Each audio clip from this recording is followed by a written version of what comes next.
माँ की आखिरी खत। रात के 12 बज चुके थे।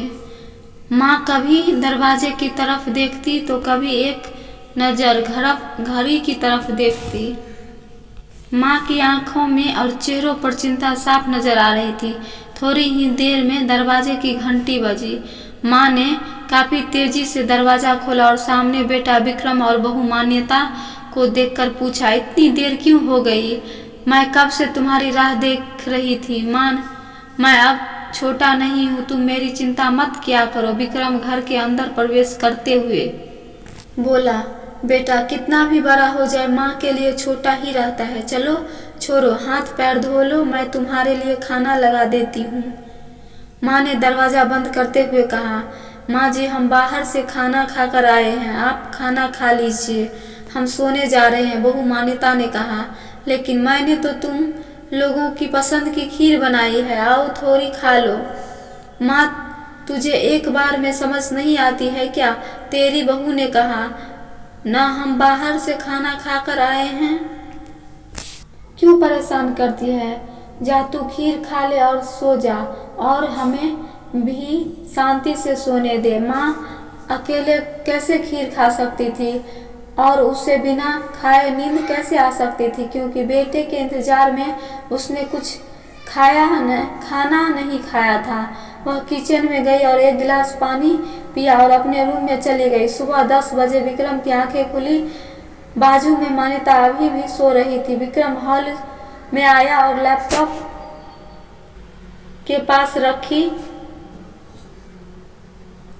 एक चिट्ठी पर उसकी नजर पड़ी। यह चिट्ठी किसकी हो सकती है? यह देखने के लिए उसने चिट्ठी खोलकर पढ़ना शुरू किया। मेरे लाल, तू सोच रहा होगा कि एक ही घर में अकेले में रहते हुए भी ये चिट्ठी क्यों लिख रही हूँ।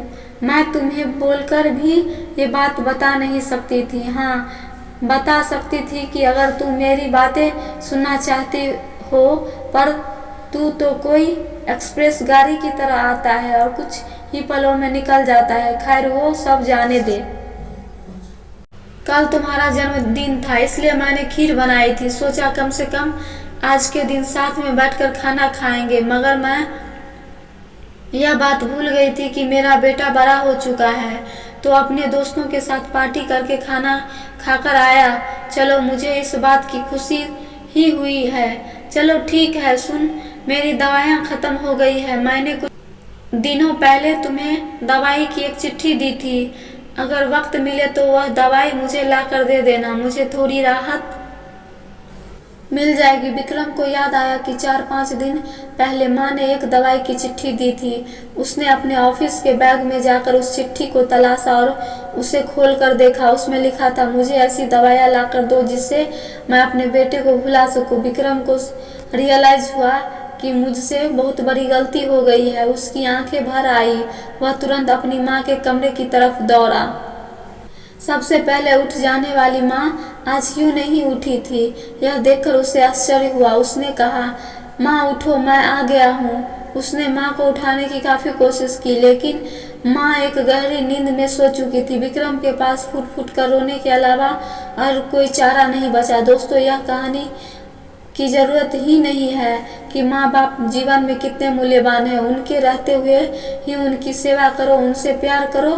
वह एक दिन इस दुनिया से चले जाएंगे तो कुछ नहीं कर पाओगे, बस अफसोस ही रह जाएगा। तो खुश रहिए, हंसते रहिए, मुस्कुराते रहिए, अपनों के प्यार के साथ, उनके आशीर्वाद के साथ। धन्यवाद।